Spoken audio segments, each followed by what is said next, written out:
Sobat Maestro, sesaat lagi Anda akan bersama-sama mengikuti pengajaran firman Allah yang disampaikan oleh hambanya Pastor Dorcas Daud dari Gereja Hope ACC. Selamat mendengarkan.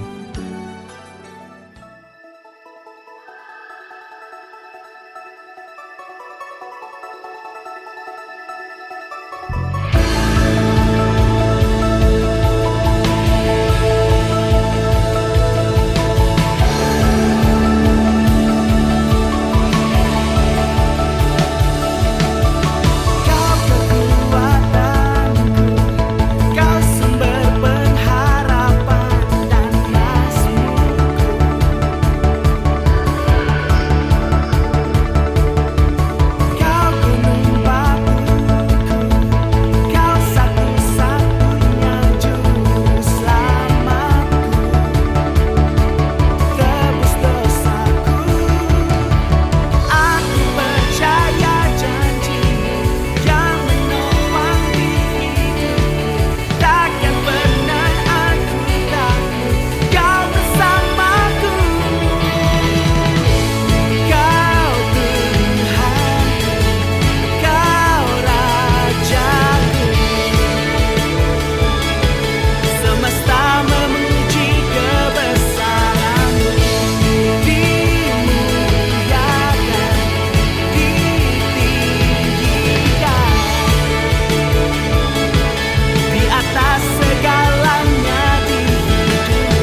Shalom.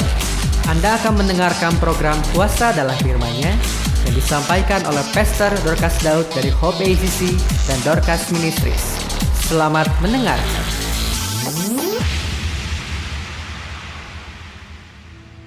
Haleluya, Shalom. Baik, kita akan berdoa terlebih dahulu. Bapa Surgawi, kami bersyukur selalu saja Engkau memberi kesempatan kepada kami untuk terus menggali dan Engkau ajar tentang kebenaran firman-Mu, dan kami bersuka cita menerimanya. Kami membutuhkan firman-Mu dan Roh Kudus yang menolong kami dan telah mengurapi kami untuk kami bisa menangkap dan mengerti dengan tepat dan benar maksud dari firman-Mu ini. Terima kasih Bapa Surgawi, kami siap menerima kebenaran firman-Mu dalam nama Tuhan Yesus Kristus. Haleluya, amin, puji Tuhan. Baik, firman Tuhan yang akan kita baca adalah dari Markus pasal yang ke-15 ayat 1 sampai dengan ayat yang ke-15. Kita akan baca semuanya terlebih dahulu, tapi setiap minggu kita akan bahas ayat per ayat. Mari kita baca bersama-sama. Yesus di hadapan Pilatus. Pagi-pagi benar imam-imam kepala bersama tua-tua dan ahli-ahli Taurat dan seluruh mahkamah agama sudah bulat mufakatnya. Mereka membelenggu Yesus lalu membawanya dan menyerahkannya kepada Pilatus. Pilatus bertanya kepadanya, "Engkaukah raja orang Yahudi?" Jawab Yesus, "Engkau sendiri mengatakannya." Lalu imam-imam kepala mengajukan banyak tuduhan terhadap dia. Pilatus bertanya pula kepadanya, katanya, "Tidakkah engkau memberi jawab? Lihatlah betapa banyaknya tuduhan mereka terhadap engkau." Tetapi Yesus sama sekali tidak menjawab lagi, sehingga Pilatus merasa heran. Telah menjadi kebiasaan untuk membebaskan satu orang hukuman pada tiap-tiap hari raya itu menurut permintaan orang banyak. Dan pada waktu itu adalah seorang yang bernama Barabas sedang dipenjarakan bersama beberapa orang pemberontak lainnya. Mereka telah melakukan pembunuhan dalam pemberontakan. Maka datanglah orang banyak dan meminta supaya sekarang kebiasaan itu diikuti juga. Pilatus menjawab mereka dan bertanya, "Apakah kamu menghendaki supaya kubebaskan raja orang Yahudi ini?" Ia memang mengetahui bahwa imam-imam kepala telah menyerahkan Yesus karena dengki. Tetapi imam-imam kepala menghasut orang banyak untuk meminta supaya Barabaslah yang dibebaskannya bagi mereka. Pilatus sekali lagi menjawab dan bertanya kepada mereka, "Jika begitu, apakah yang harus kuperbuat dengan orang yang kamu sebut raja orang Yahudi ini?" Maka mereka berteriak lagi, katanya, "Salibkanlah dia." Lalu Pilatus berkata kepada mereka, "Tetapi kejahatan apakah yang telah dilakukannya?" Namun mereka makin keras berteriak, "Salibkanlah dia." Dan oleh karena Pilatus ingin memuaskan hati orang banyak itu, ia membebaskan Barabas bagi mereka. Tetapi Yesus disesahnya lalu diserahkannya untuk disalibkan. Di mana di ayat pertama ini menggambarkan bagaimana pagi-pagi benar, berarti masih pagi sekali, imam-imam kepala bersama tua-tua dan ahli Taurat dan seluruh mahkamah agama sudah bulat mufakatnya. Mereka membelenggu Yesus lalu membawanya dan menyerahkannya kepada Pilatus. Dari ayat-ayat firman Tuhan ini kita bisa mendapatkan beberapa pelajaran yang perlu kita jadikan pegangan hidup. Di ayat yang pertama menggambarkan bagaimana imam-imam kepala, tua-tua, ahli Taurat dan seluruh mahkamah agama sudah punya satu kemufakatan yang bulat untuk menyerahkan Yesus kepada Pilatus. Nah, apa sebetulnya yang terjadi di dalam hati dan pikiran mereka? Para imam, tua-tua dan ahli Taurat serta seluruh mahkamah agama ini, saya percaya malam harinya sebelum pagi-pagi benar itu, mereka sudah dilanda oleh keresahan yang luar biasa. Mereka dilanda oleh kegalauan. Mengapa? Karena hati dan pikiran mereka tidak bersih. Dan hati pikiran mereka tidak bersih karena ada kedengkian. Tadi kita baca di ayat-ayat yang berikutnya. Ada kedengkian kepada Yesus. Ini menggambarkan bahwa bagaimana seseorang ketika hatinya tidak suci, itu karena pikirannya juga tidak suci. Mengapa tidak suci? Karena ada hal-hal yang buruk, ada hal-hal yang jahat, ada hal-hal yang tidak kudus. Ada iri, ada dengki, ada amarah, ada khawatir, ada ketakutan, ada kecengkelan, ada dendam, ada pahit hati, dan sebagainya. Nah, persis seperti para imam, tua-tua, dan ahli Taurat serta seluruh mahkamah agama ini. Saya juga tidak yakin malam harinya sebelum pagi-pagi benar mereka bisa tidur dengan nyenyak. Siapa orangnya yang ketika pikiran dan hatinya tidak kudus, dikotori oleh hal-hal yang negatif seperti itu, malam bisa tidur nyenyak. Pasti malam itu resah gelisah, tidak bisa memejamkan mata. Mungkin tubuh merasa penat, mata merasa lelah, dicoba untuk dipicingkan matanya tapi tidak bisa tidur nyenyak. Sebab pikirannya terus jalan ke sana kemari, memikirkan, terbayang dan hal-hal yang buruk. Dan hatinya dikotori oleh kebencian, kerisauan, kegalauan, kedengkian seperti mereka dan sebagainya. Betapa tidak nyamannya seseorang yang seperti ini. Padahal Yesus sendiri memberikan damai sejahteranya kepada kita. Damai sejahtera yang bukan dari dunia, tapi damai sejahtera yang supranatural. Artinya damai sejahtera yang diberikan kepada kita adalah damai sejahtera yang tidak karena hal-hal dunia, tapi karena apa? Karena damai sejahtera yang dari Roh Kudus. Artinya kalau Yesus memberikan damai sejahteranya sendiri, Dia menghendaki supaya kita itu dalam menjalani kehidupan, hati mesti tetap dalam damai sejahtera. Karena damai sejahtera itu adalah kekuatan kita. Hati mesti tetap dalam ketenangan. Nah, itu sebabnya jagai pikiranmu supaya hatimu dikotori dengan hal-hal yang membuat engkau merasa kehilangan damai sejahtera. Padahal ketika kita lahir baru, roh damai sejahtera itu sudah satu paket dengan pribadi Roh Kudus yang melahirkan baru kita secara rohani. Tapi mengapa bisa merasa kehilangan damai sejahtera? Bukan damai sejahtera itu yang meninggalkan kita, tapi kita yang memadamkannya. Karena kita mengizinkan pikiran kita ditipu oleh hal-hal negatif tentang situasi, tentang kondisi, tentang seseorang, sehingga hati kita juga ikut mirip kotor.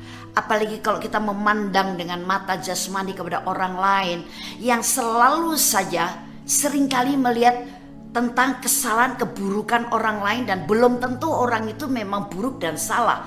Kadang-kadang cara pandang yang salah itu timbul dari apa? Timbul dari kedengkian, dari iri hati, dari panas hati, dari merasa tersaingi dan sebagainya, dari merasa kecewa. Nah, jadi ketika pikiran kita izinkan untuk tertipu oleh hal seperti itu, hati kita menjadi kotor. Itu sebabnya roh damai sejahtera yang sudah ada dalam kita akhirnya menjadi padam. Dan ketika damai sejahtera menjadi padam, maka kegelisahan muncul, keresahan, kegalauan, tidak bisa tidur. Banyak sekali orang datang kepada saya dengan keluhan, saya tidak pernah bisa tidur. Ada yang sampai berbulan-bulan, ada juga yang bertahun-tahun, dan ada juga yang sampai dia harus minum obat penenang setiap kali mau tidur. Atau suatu kali seorang ibu berkata dia takut untuk minum obat penenang, dia akhirnya minum antimo. Karena antimo itu katanya kalau diminum bisa membuat seseorang mengantuk. Padahal sebenarnya kuncinya di mana? Pikiran kita diizinkan untuk dikotori hal-hal yang tidak benar, sehingga hati kita sekarang juga menjadi kotor. Akibatnya kita menjadi tidak bisa tenang. Bahkan kalau sampai terlalu lama tidak bisa tidur, seseorang bisa menjadi stres. Kalau sudah stres, ketakutan muncul, kekhawatiran begitu kuat muncul, dan kemudian menjadi frustrasi menjalani kehidupan. Jadi itu sebabnya saudara, tinggallah dalam Yesus yang menjadi kebenaran. Dengan cara apa? Akui dan sadari bahwa damai sejahteranya Dia dalam situasi kondisi apapun siap untuk menopang Anda, siap untuk menenangkan kita, dan jangan izinkan pikiran kita dikotori hal-hal yang bukan kebenaran. Sehingga hati kita menjadi kotor, dan sekarang biar hati kita menjadi tenang, damai sejahtera, dan kita menikmati hadirat Allah yang luar biasa. Kapanpun kita harus tidur, kita bisa tidur. Kapanpun kita harus makan, kita bisa menikmati makanan dengan lezat. Kapanpun kita harus minum, kapan kita harus istirahat, kita bisa menikmati kehidupan ini. Karena apa? Kita dipimpin dalam damai sejahteranya Yesus. Mari kita baca dari Markus pasal 15 ayat 2 sampai dengan ayat yang kelima. Pilatus bertanya kepadanya, "Engkaukah raja orang Yahudi?" Jawab Yesus, "Engkau sendiri mengatakannya." Lalu imam-imam kepala mengajukan banyak tuduhan terhadap Dia. Pilatus bertanya pula kepadanya, katanya, "Tidakkah engkau memberi jawab? Lihatlah betapa banyaknya tuduhan mereka terhadap engkau." Tetapi Yesus sama sekali tidak menjawab lagi, sehingga Pilatus merasa heran. Nah, pada waktu itu Yesus posisinya adalah sebagai orang yang terdakwa, walaupun sebetulnya belum tahu kesalahannya di mana. Tapi di mata para imam, orang-orang Yahudi itu, dan juga para mahkamah agama, mereka sudah menentukan bahwa Yesus bersalah. Mereka sudah berpikir negatif tentang Yesus. Itu sebabnya pagi-pagi benar mereka segera menyerahkan Yesus kepada Pilatus untuk dihakimi dan akhirnya dihukum. Nah, Pilatus bertanya kepada Yesus, "Apakah engkau raja orang Yahudi?" Yesus menjawab, "Engkau sendiri yang mengatakannya." Para imam menuduhkan banyak hal kepada Yesus, dan Pilatus bertanya kembali, tapi Yesus tidak mau menjawab.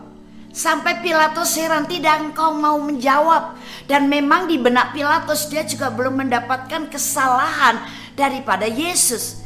Ini karena dakwaan dan juga tuntutan orang banyak. Sikap Yesus sangat terpuji. Walaupun sebetulnya dia bukannya raja orang Yahudi, sebetulnya Bapa Surgawi mentabiskan Yesus menjadi raja di atas segala raja. Tapi ketika ditanya oleh Pilatus, di tengah tuduhan begitu banyak para imam dan para mahkamah agama, tua-tua orang Yahudi, "Apakah engkau raja orang Yahudi?" Yesus bukan berkata, "Ya, aku raja orang Yahudi." Tapi dia kembalikan jawabannya kepada pertanyaan daripada Pilatus. "Engkau sendiri kan mengatakannya aku raja orang Yahudi?" Dan sesudah itu pertanyaan Pilatus berikutnya dia tidak jawab. Yesus berpikir tak perlu dijawab, karena mereka itu sudah pada prinsip yang tidak bisa diganggu gugat lagi. Prinsip yang tidak mau untuk diluruskan kembali. Bahwa Yesus adalah terdakwa. Yesus adalah orang bersalah. Dia menghujat Allah dan sebagainya. Itu membuat Yesus lebih baik dia tidak demonstratif membela diri dan menunjukkan kebenaran dirinya, namun dia percayakan kepada Bapa Surgawi. Yesus tahu bahwa kebenaran pasti disingkapkan oleh Bapa Surgawi. Bahkan dirinya sendiri adalah kebenaran itu.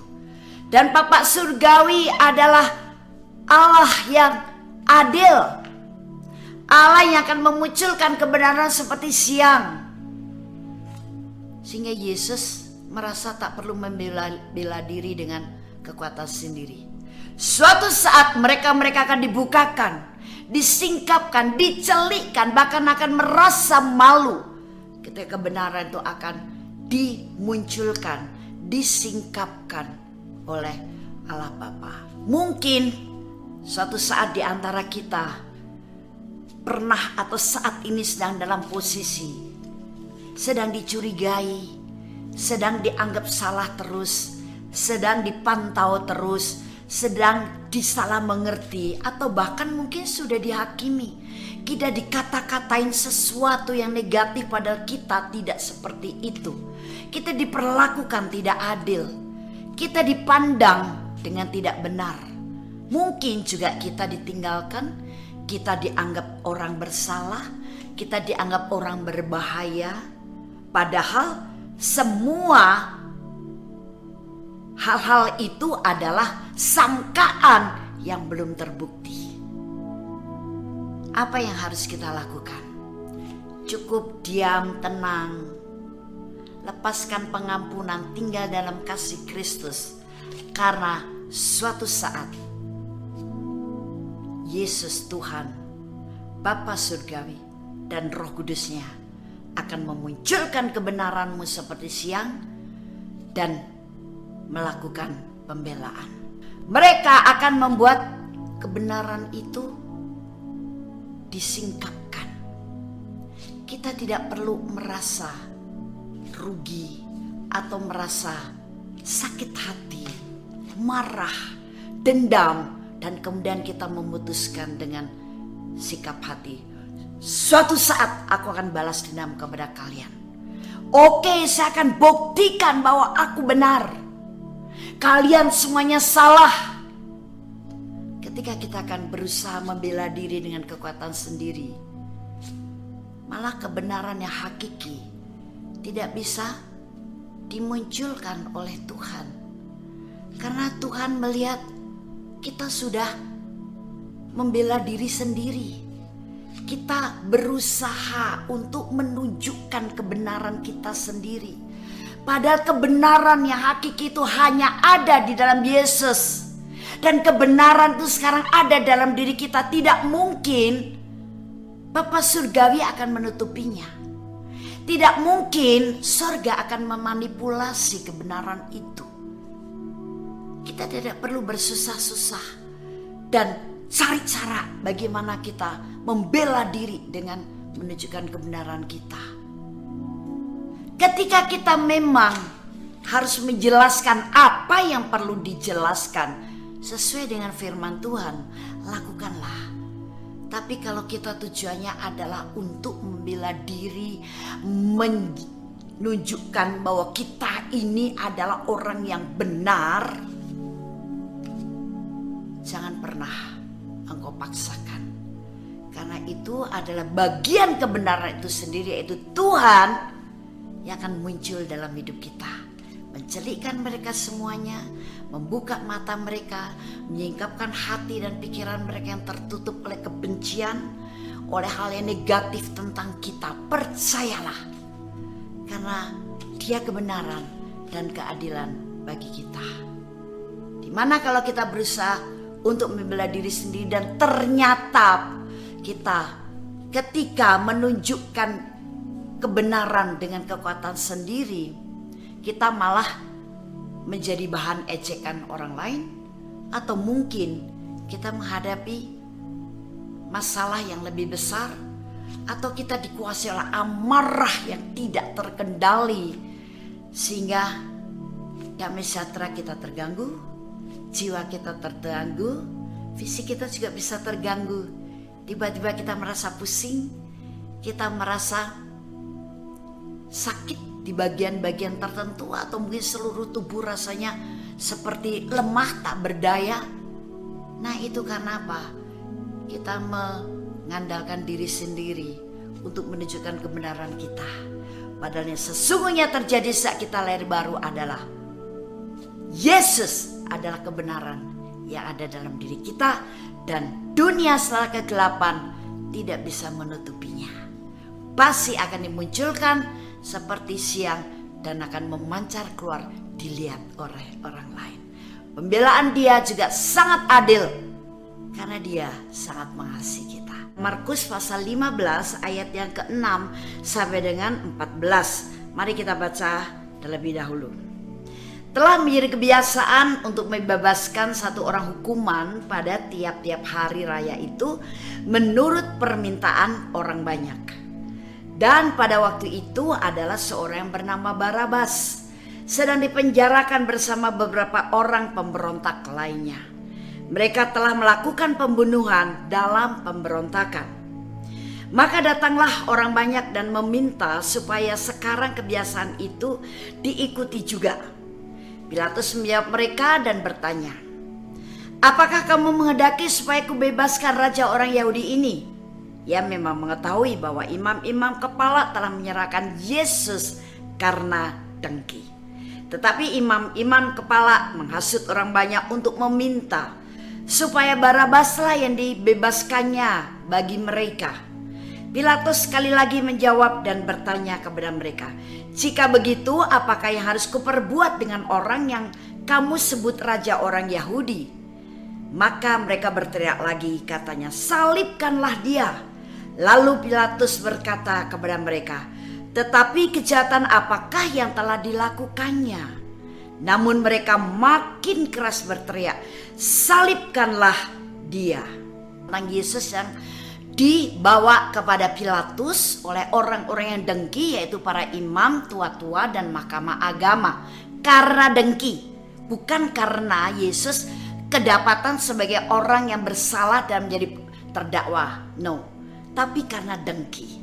Kedengkian seseorang itu bisa menghasilkan satu perbuatan yang tidak terpuji. Bahkan kadang-kadang seseorang kehilangan rasa kasih atau belas kasihan kepada orang lain, kita sudah muncul kedengkian.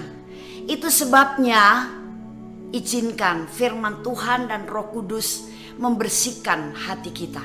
Dikatakan dalam kitab Matius bahwa diberkatilah orang yang suci hatinya, karena dia akan melihat Allah. Bagaimana setiap hari kita bisa merasakan, menyadari, bahkan melihat karya-karya Allah, penyertaan Allah dalam hidup kita, tergantung dari seberapa kudusnya hatimu. Kalau hatimu banyak kedengkian, banyak amarah, banyak sakit hati, banyak kejengkelan, dan mungkin emosinya tidak bisa terkontrol lagi, maka setiap hari yang keluar dari mulutmu hanya keluh kesah. Setiap hari engkau merasakan bahwa hidup ini rasanya sia-sia. Setiap hari engkau tidak bisa melihat masa depanmu adalah masa depan yang indah bersama dengan Tuhan. Setiap hari engkau tidak bisa merasakan kasih Tuhan yang hangat.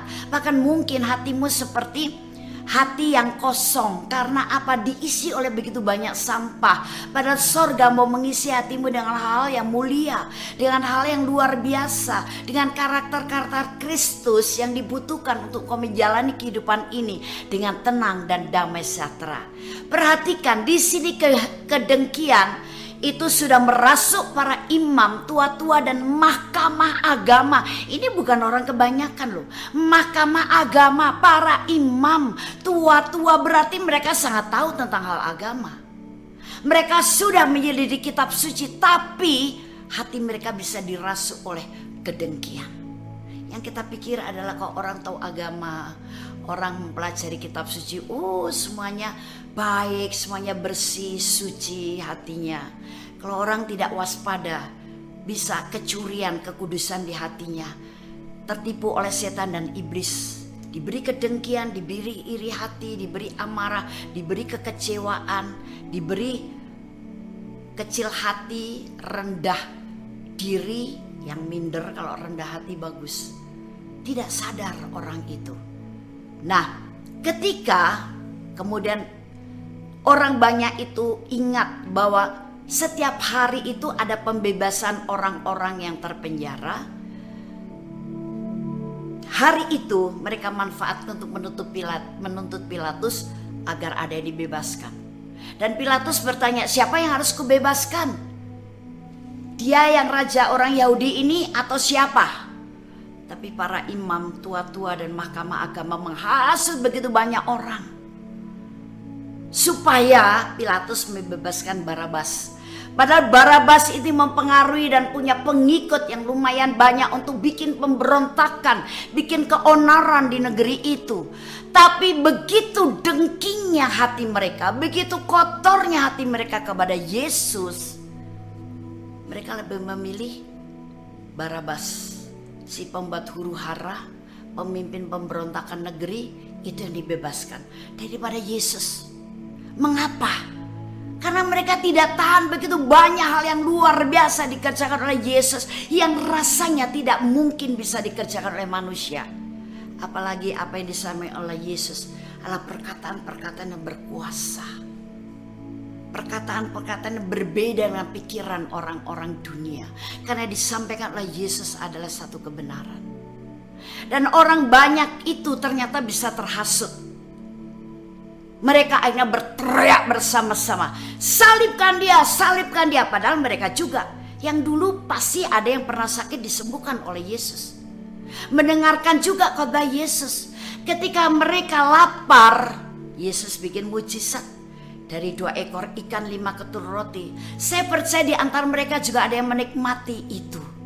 Tapi mereka sudah dikuasai oleh roh jahat, kedengkian, iri hati, panas hati. Dan itu yang mendominasi mereka sehingga mereka jauh dari kebenaran. Pikiran mereka digelapkan. Akhirnya mereka menuntut, lebih baik ini orang. Kalau mau jujur, di hati mereka pasti hati nurani ada yang berkata, walaupun aku pernah disembuhkan oleh dia, aku pernah makan kenyang dari ikan dan roti yang dibawa anak kecil itu. Tapi mulut ini sudah dipengaruhi oleh roh jahat yang disampaikan oleh para imam tua-tua dan para mahkamah agama untuk menyalibkan Yesus. Berteriakkah Yesus? No. Marahkah Yesus? No. Inilah karakter yang mulia. Karena dia tahu bagaimanapun situasi yang sedang terjadi dalam lingkungannya, bagaimanapun orang-orang di sekitarnya memperlakukan dia, walaupun merendahkan dia serendah-rendahnya, tapi Yesus tidak merasa direndahkan. Karena dia begitu tahu, aku berasal dari sorga, aku punya karakter yang mulia. Apa yang kau rendahkan dalam hidupmu tidak berpengaruh kepada aku. Kalau orang dunia punya istilah, kalau memang emas walaupun dibuang ke tempat yang penuh lumpur, emas itu tetap emas. Logam mulia yang berharga dan bernilai. Emas itu tidak akan berubah jadi perak, apalagi rumput jerami. Dan Yesus tahu, sangat tahu dia itu siapa. Sehingga dia lebih baik diam. Bahkan sampai ketika dibawa ke kayu salib, dikatakan dalam kitab Yesaya, seperti domba kelu dibawa ke pembantaian. Wow, luar biasa. Ini yang di matanya Allah Bapa Surgawi adalah sangat terpuji sikapnya. Sehingga ketika Yesus sudah mati, dibangkitkan hidup lagi, duduk di sebelah kanannya, dan Allah memberikan kepada dia dengan peninggian namanya di atas segala nama. Semua lidah nanti mengaku Yesus adalah Tuhan. Semua lutut bertelut menyembah Yesus. Karena apa? Karakternya mulia. Dia tidak merasa hilang harga dirinya, atau dia tidak merasa lumpur ataupun rumput jerami atau perak, walaupun orang lain menghina dia. Dan akhirnya waktu dan kebenaran itu disingkapkan oleh Bapa. Semua akhirnya tahu ketika Yesus sudah betul-betul mati di kayu salib. Seperti ada badai yang gemuruh, dan lihat tabir bait suci terbelah dua. Dan pada akhirnya banyak orang melihat, terutama murid-murid Yesus. Sesudah berapa hari kemudian dia naik terangkat ke sorga, dan kelak dia akan datang kembali. Nah, jadi orang banyak itu menuntut Yesus yang disalibkan. Bagaimana keputusan dari Pilatus? Nah, ini Pilatus walaupun dia pejabat, dia juga orang yang pelin-pelan, tidak punya pendirian dan lebih takut kepada orang lain. Barangkali kalau dia kemudian tidak mengikuti keinginan banyak orang, takutnya nanti dia akan digeser kedudukannya. Takutnya banyak orang tidak mau memilih dia. Takutnya banyak orang tidak mau mengikuti aturan pemerintahannya atau keputusan-keputusannya. dia lebih takut kepada manusia daripada kepada Allah Sang Pencipta.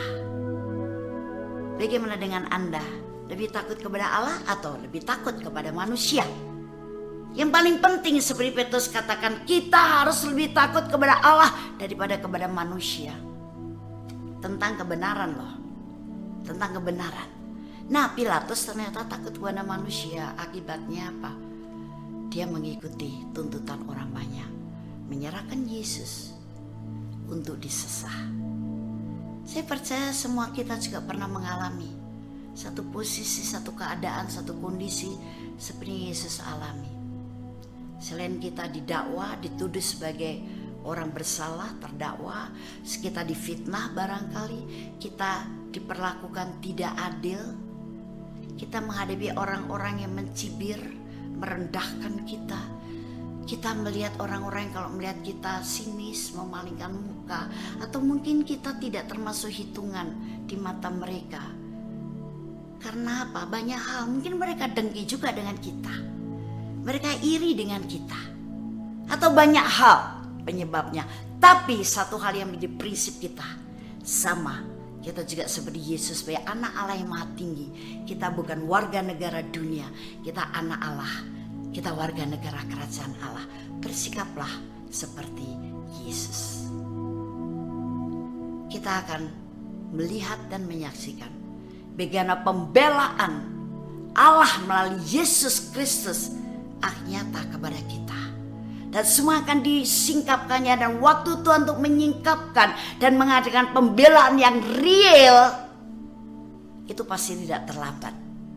Karena waktu Tuhan tidak terlalu cepat tapi juga tidak terlalu lambat. Pasti tepat waktu. Dan suatu saat ketika engkau menerima kondisi seperti itu, tetap bisa bersyukur, tetap mengasihi Tuhan, jangan nyalain Tuhan. Tuhan, kenapa orang pada benci pada saya, menfitnah saya? Tuhan, saya diperlakukan tidak adil. No. Tapi engkau tetap bersyukur. Oh, terima kasih Tuhan, engkau tetap mengasihi saya. Oh, terima kasih Tuhan untuk orang-orang itu, I bless them. Aku berkati mereka, aku kasih mereka. Dan engkau tetap bersukacita, tetap tinggal dalam pimpinan damai sejahteranya, seperti pagar dan benteng yang akan membentengi engkau dalam kekuatan imanmu.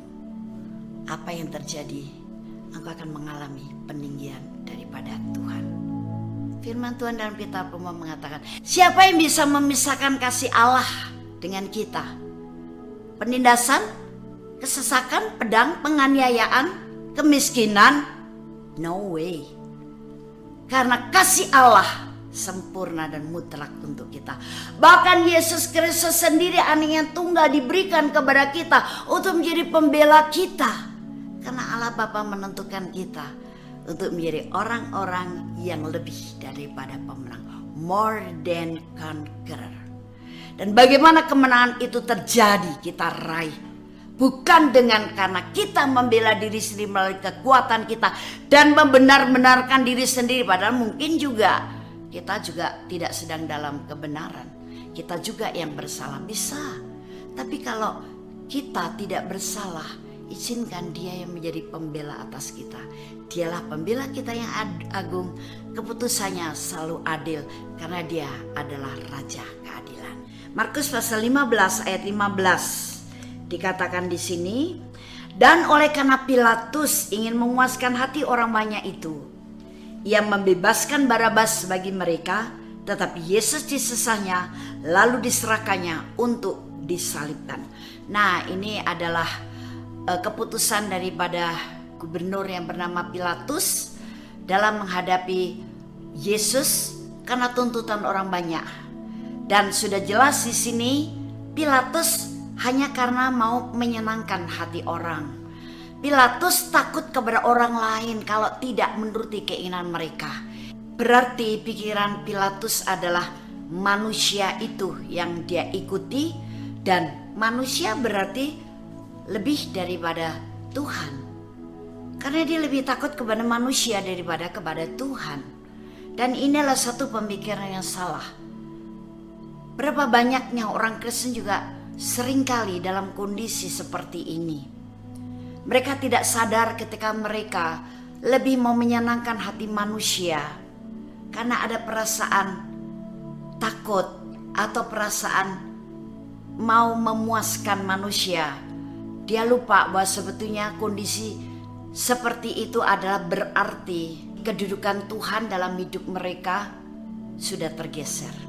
Manusia diposisikan seperti Tuhan, karena sebetulnya Tuhan adalah yang terutama dalam hidup kita.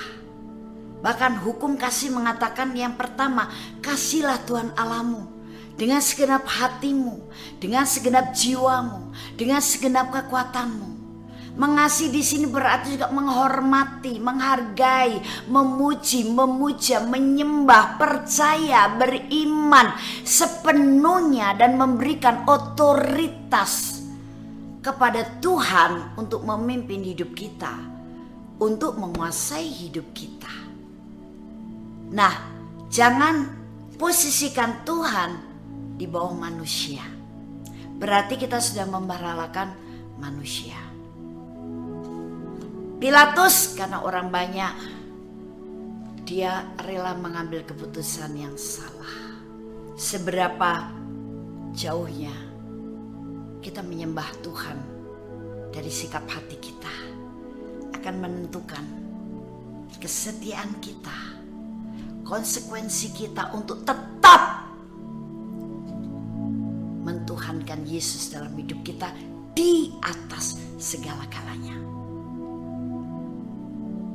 Walaupun engkau ditawari oleh hal-hal dari duniawi yang begitu luar biasa, tapi kalau maksudnya untuk menjual Yesus dari kehidupanmu atau untuk mengganti posisi Yesus dari hatimu, lebih baik engkau tetap konsekuen dengan imanmu dan penyembahanmu kepada Tuhan. Paulus juga berkata dalam Galatia pasal yang ke-1 ayat 10. Sekarang apa yang ku cari? Kesukaan manusia atau kesukaan Tuhan? Kalau aku mencari kesukaan manusia, aku bukanlah hamba Tuhan. Sama pengertiannya. Kalau kita mencari kesukaan manusia, kita hanya mau menyenangkan hati manusia, kita mengikuti tuntutan manusia, keinginan manusia, walaupun keinginannya tidak sesuai, tidak setara dengan kebenaran, dengan keadilan, apalagi dengan firman. Kalau kita tetap memilih itu, berarti kita bukanlah milik Kristus. Kita bukanlah hamba Tuhan. Kita bukanlah orang kerajaan Allah. Apa yang kau utamakan menandakan bahwa engkau menjadi miliknya.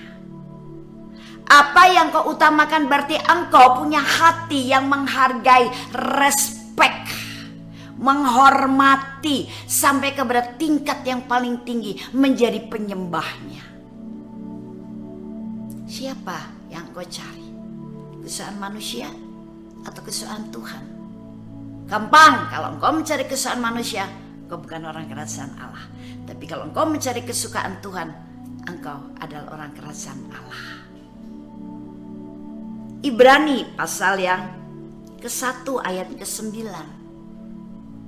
Sampai dikatakan di situ, bagaimana urapan Roh Kudus itu bekerja ketika kita hidup dalam kebenaran, bahkan kita mencintai keadilan dan kita membenci kefasikan.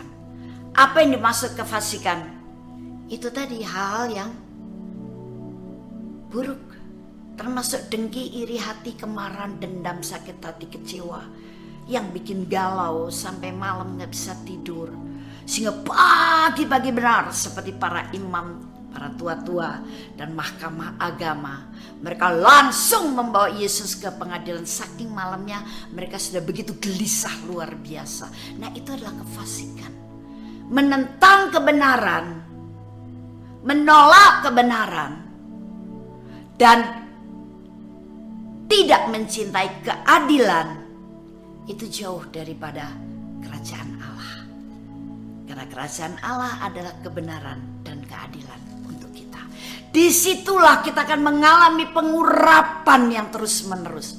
Bagaimana urapan dalam diri kita akan bekerja sampai maksimal, menghasilkan buah yang bisa menjadi berkat bagi banyak orang lain.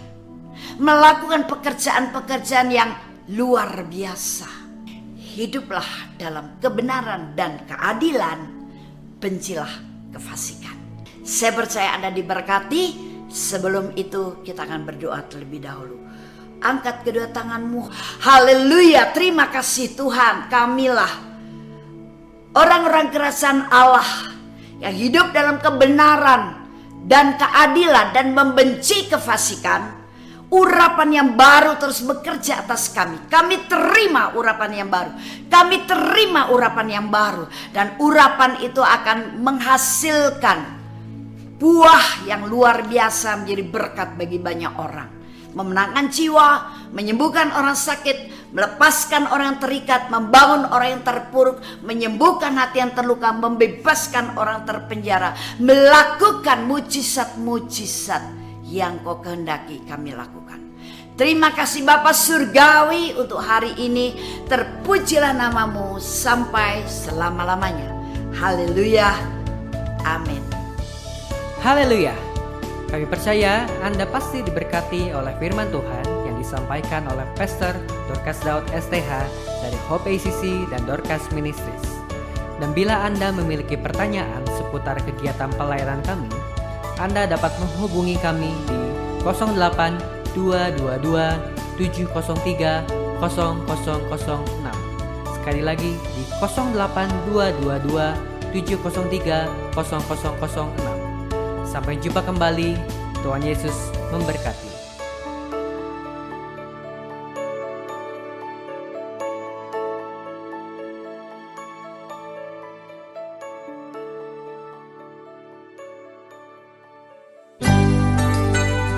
Demikianlah firman Tuhan yang berkuasa telah kita dengar bersama-sama. Dan kami percaya Anda sangat diberkati.